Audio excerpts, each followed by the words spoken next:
कहानी की शुरुआत में हम एक तराजू को देखते हैं। इस तराजू में एक पंख है। जो भी इस पर सोना लाद कर इस पंख को ऊपर उठाएगा उसकी आत्मा को दोबारा पुनर्जन्म मिलेगा। इंसान के मरने के बाद उसके कर्म के आधार पर नरक में उसका फैसला किया जाता है।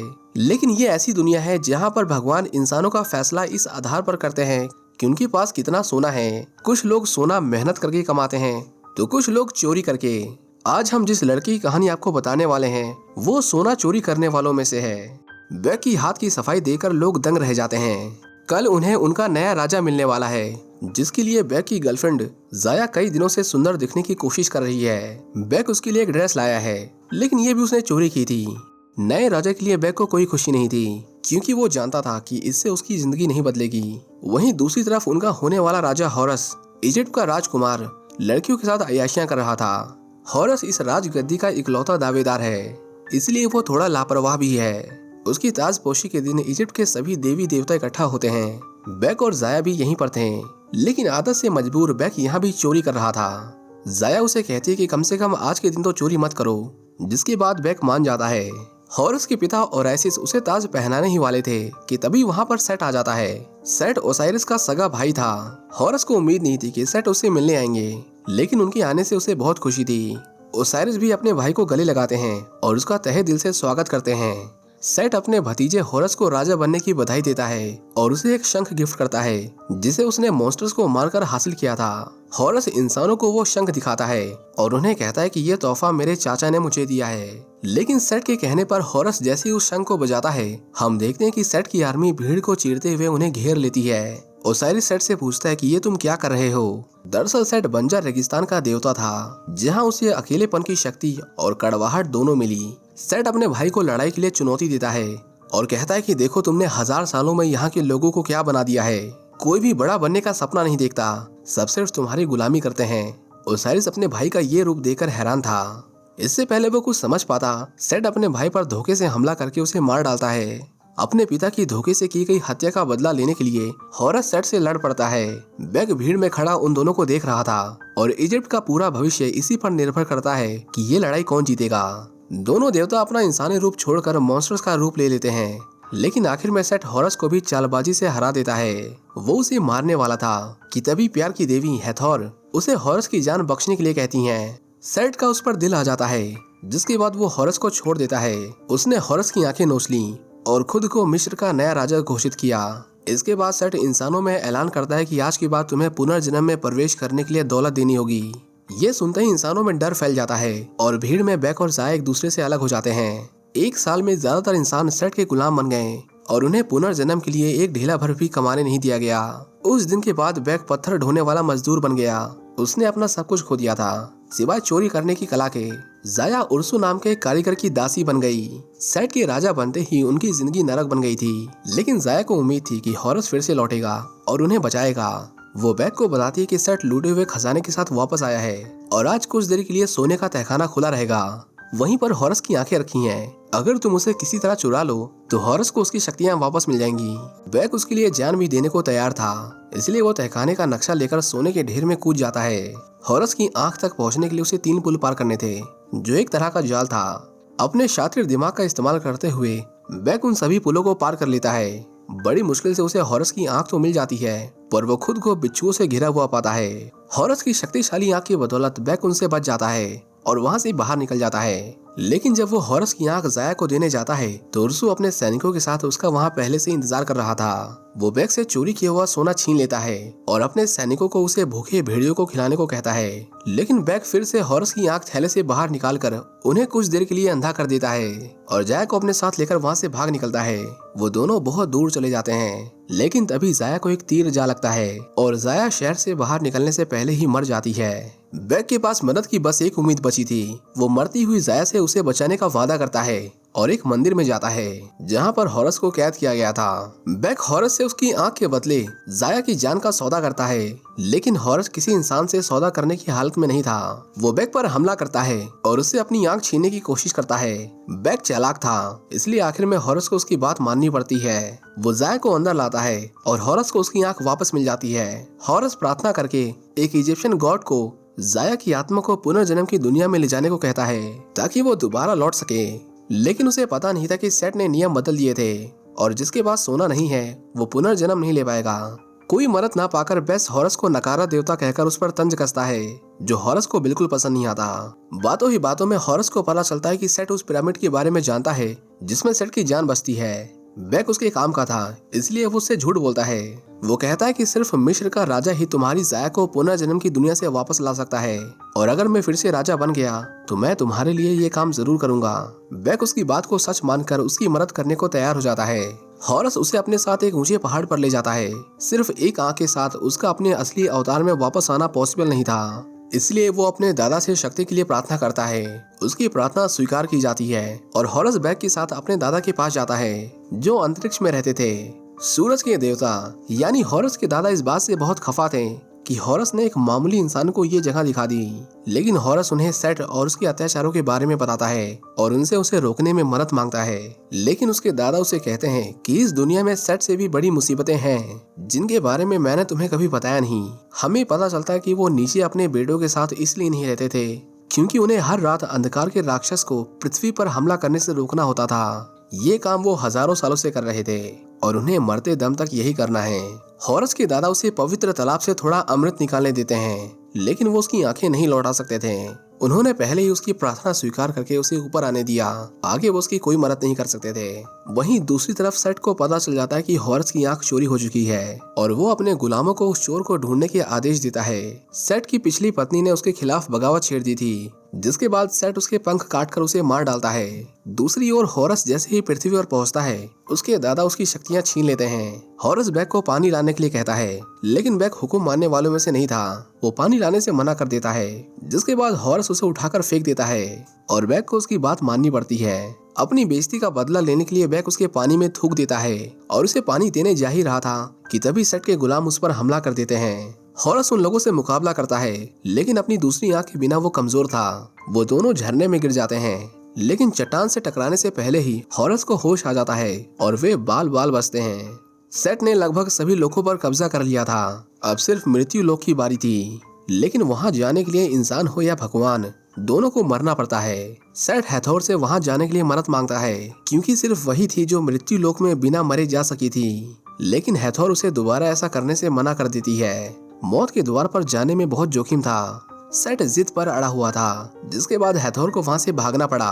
वो टेलीपोर्ट होकर एक बंजर रेगिस्तान में जा पहुंची, जहां हॉरस सेट के पिरामिड की तलाश कर रहा था। हॉरस देखता है कि सेट ने उसके पिता के मंदिर को उजाड़कर उसे बंजर बना दिया था। इसी जगह पर उसने उसके पिता के 14 टुकड़े किए थे। तभी बेक को बहुत तेज वाइब्रेशन महसूस होती है और हम देखते हैं कि सेट की दासियां अपने स्नेक मॉन्स्टर्स के साथ उन्हें मारने आई थीं। ये मॉन्स्टर अपने मुंह से आग उगलते थे, जिसकी गर्मी इंसान को चुटकियों में पिघला सकती थी। बेक इंसान होने के बावजूद बहादुर था। वो उनका ध्यान भटकाने में हॉरस की मदद करता है और हॉरस उनमें से एक को मार गिराता है। दूसरा अभी बाकी था। वो हमला करने ही वाला था कि तभी वहां पर हैथोर आ जाती है। हैथोर अपनी आवाज से एक माया जाल रचती है और उसके शब्द सुनते ही वो सांप खुद को जलाने लगता है, जिसकी आग में जलकर सेट की दासी भी मारी जाती है।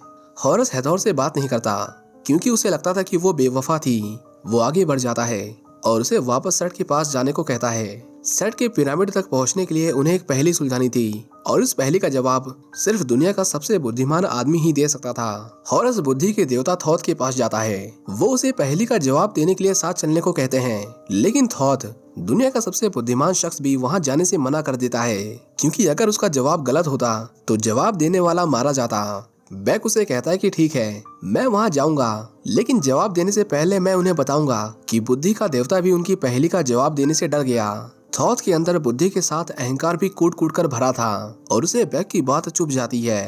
वो उसे अपनी बुद्धि का नमूना दिखाना चाहता था, इसलिए वो साथ चलने के लिए मान जाता है।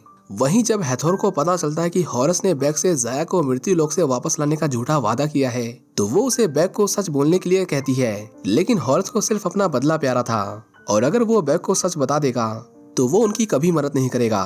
वो चारों सेट के पिरामिड तक पहुंच जाते हैं, लेकिन पिरामिड के दरवाजे बार बार खुल बंद हो रहे थे। बेक अंदाजा लगाकर अंदर घुस जाता है और पिरामिड को रोक देता है। थॉथ कहता है कि तुमने इतने जोखिम भरे काम के लिए अंदाजा लगाया। अगर तुम इसी तरह जिंदा बचते रहे तो मुझे तुम्हारा अध्ययन करना पड़ेगा।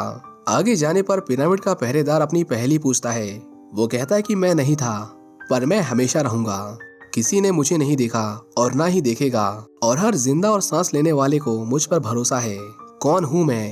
थॉथ ने अपना जवाब दिया, लेकिन उसका जवाब गलत था। रखवाला उन पर हमला कर देता है। पहेली का जवाब बार बार गलत हो रहा था, लेकिन आखिर में थॉथ जवाब देता है, आने वाला कल। उसकी पहेली का जवाब है आने वाला कल। इस बार जवाब सही था और रखवाला उन्हें अंदर जाने देता है। हॉरस पवित्र जल को रेगिस्तान के कुएं में डालने ही वाला था कि तभी सेट उसे बंदी बना लेता है। वो वहीं बैठा कब से उनका इंतजार कर रहा था। उसने थॉथ का दिमाग निकाल लिया और बैग को बताया कि हॉरस तुमसे झूठ बोल रहा है। वो तो क्या कोई भी तुम्हारी जाया को वापस नहीं ला सकता। बैग उस कुएं में पानी डालने ही वाला था, लेकिन सच जानकर उसका ध्यान भटक जाता है। सेट पवित्र जल को फेंक देता है और पिरामिड को डिस्ट्रॉय करना शुरू कर देता है। इससे पहले वो तीनों अंदर फंसकर मर जाते, हॉरस उन्हें वहां से बाहर निकाल लेता है। बैक जानता था कि देवताओं ने कभी इंसानों की परवाह नहीं की और आज हॉरस ने ये साबित कर दिया था। आखिर में दोनों को कुछ हासिल नहीं हुआ। हैथोर को नहीं पता था कि हॉरस सेट को कैसे हराएगा, लेकिन वो ये बात बहुत अच्छे से जानती थी कि वो जाया को कैसे बचा सकती है।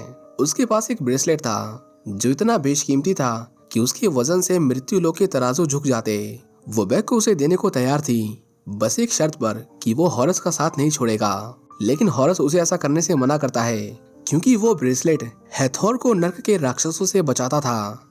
हैथोर उसकी नहीं सुनती और उस ब्रेसलेट को उतार देती है, जिसके बाद नर्क के शैतान उसे अपनी ओर खींच लेते हैं। बैक उस ब्रेसलेट को जाया को देने के लिए मृत्यु लोक जाता है। वहीं दूसरी ओर सेट अपने भाई ओसाइरिस का दिल, थॉथ का दिमाग और हॉरस की एक आंख को जोड़कर और भी ज्यादा पावरफुल हो जाता है। सेट अपने पिता के पास गया और वहां जाकर उसे पता चला कि उसके पिता ने जानबूझकर उसे कोई बेटा नहीं दिया था। उसके पिता उसे हमेशा निसंतान रखना चाहते थे। वो कहते हैं कि तुम मेरी जगह लो और तुमने जो भी पाप किए हैं उसके लिए तुम्हें माफ कर दिया जाएगा। लेकिन सेट उनकी जगह लेकर हर रात मरते दम तक अंधकार के दरिंदे से लड़ना नहीं चाहता था। वो अपने पिता को मार देता है और उस अंधकार के राक्षस को धरती पर सभी जीवित जीवों को निकल जाने का न्योता देता है, जिसे होने से उसके पिता हजारों सालों से रोकते आ रहे थे। वहीं मृत्यु लोक में बैक जाया को वो ब्रेसलेट दे देता है, लेकिन तभी वो देखते हैं कि द्वार टूटने लगे हैं। अगर ये गेट टूट जाता तो कोई भी पुनर्जन्म नहीं ले पाता। बैक हॉरस के पास लौटता है और वो दोनों सेट को रोकने के लिए जाते हैं। हॉरस उर्सू को पकड़ लेता है और वो सेट के टावर में घुसने के लिए उसकी मदद लेते हैं, लेकिन रास्ते में उर्सू उन्हें धोखा देता है और बैक पर हमला कर देता है। बैक उससे फाइट करता है और आखिर में उसे टावर से गिराकर मार डालता है। वहीं हॉरस टावर के ऊपर चढ़कर सेट पर हमला करता है, लेकिन सेट अपने नए आर्मर के साथ बहुत ताकतवर हो गया था। वो हॉरस को जान से मारने वाला था कि तभी बैक उसे डिस्ट्रैक्ट कर देता है। सेट हॉरस को छोड़कर उसे मारने जाता है, लेकिन बैक एक बार फिर अपने हाथ का कमाल दिखाता है और उसके आर्मर से हॉरस की दूसरी आंख चोरी कर लेता है। बैक उस आंख को हॉरस की ओर फेंक देता है, लेकिन खुद टावर से नीचे फिसल जाता है। हॉरस दोनों में से सबसे पहले अपने दोस्त को बचाता है, जिसकी वजह से उसकी दूसरी आंख नीचे गिरकर खो जाती है। बैक को यकीन नहीं होता कि उसने उसके लिए इतना बड़ा बलिदान दिया, लेकिन हॉरस अब समझ गया था कि उसका असली मकसद सेट से बदला लेना नहीं, बल्कि अपने लोगों की रक्षा करना है। वो सेट से फिर लड़ने जाता है, लेकिन इस बार उसके अंदर की शक्ति ने उसे पहले से ज्यादा ताकतवर बना दिया था। वो बड़ी चालाकी से सेट को उसी के टावर में फंसा देता है। टावर धाराशायी होकर नीचे गिर रहा था और उसके मलबे के नीचे दबकर सेट बुरी तरह घायल हो जाता है। सेट हॉरस से कहता है कि मैंने एक बार तुम पर रहम किया था, तुम भी मुझे छोड़ दो, लेकिन हॉरस उसकी गलती नहीं दोहराता और उसे मार डालता है। सेट का आतंक तो खत्म हो गया था, लेकिन वो मॉन्स्टर अभी भी सब कुछ निगल रहा था। हॉरस अपने दादा के पास जाता है और उन्हें उनका भाला वापस लौटाता है, जिससे वो दोबारा जिंदा हो जाते हैं। वो उस मॉन्स्टर को वहीं भेज देते हैं जहां से वो आया था और सब फिर से ठीक हो जाता है। हॉरस को उसकी दूसरी आंख वापस मिल जाती है, लेकिन जब वो बैक के पास जाता है तो देखता है कि खून बहने की वजह से बैक की मौत हो गई थी। हॉरस अपने दोस्त के लिए बहुत दुखी होता है, लेकिन उसे वापस लाना उसके हाथ में नहीं था। वो उसकी लाश को जाया के बगल में रख देता है और ताबूत को बंद करके वहां से जाने ही वाला था कि तभी वहां उसके दादा आते हैं। सूरज के देवता उसके शुक्रगुजार थे और वो हॉरस को बदले में कुछ भी मांगने के लिए कहते हैं। हॉरस चाहता था उनसे बेशुमार ताकत और दौलत मांग सकता था, लेकिन उसने अपने दादा से उन दोनों की जिंदगी मांगी। उसकी इच्छा पूरी की गई और बैक और जाया दोबारा जिंदा हो गए। सेट के शासन में जो कुछ बर्बाद हुआ था, हॉरस ने उसे दोबारा से आबाद किया। वो समझ गया था कि उसके लोग ही उसकी शक्ति हैं, उनके बिना उसके कोई मायने नहीं। इजिप्ट के लोगों ने हॉरस को अपना नया राजा स्वीकार किया और राजा बनते ही उसने ऐलान किया कि आज और अभी से सबको पुनर्जन्म मिलेगा, लेकिन दौलत से नहीं, अच्छे कामों से, दया से, दरियादिली से।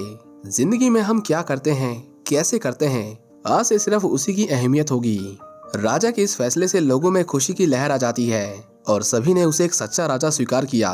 बैग को हॉरस ने अपना सलाहकार बनाया और इंसानों को भी उतनी ही अहमियत दी जाने लगी जितनी कि देवताओं को। हम देखते हैं कि बैग के पास अभी भी हैथोर का ब्रेसलेट था। वो अभी भी जिंदा थी, लेकिन कोई चाहिए जो उसे शैतानों की दुनिया से वापस लाए। हॉरस उसे छुड़ाने जाता है और जब तक वो वापस नहीं आता तब तक वो मिस्र की कमान बैग के हाथों में सौंपता है। इसी के साथ ये कहानी यहीं पर खत्म हो जाती है। उम्मीद करता हूँ कि आपको ये मूवी पसंद आई होगी। Thank you for watching.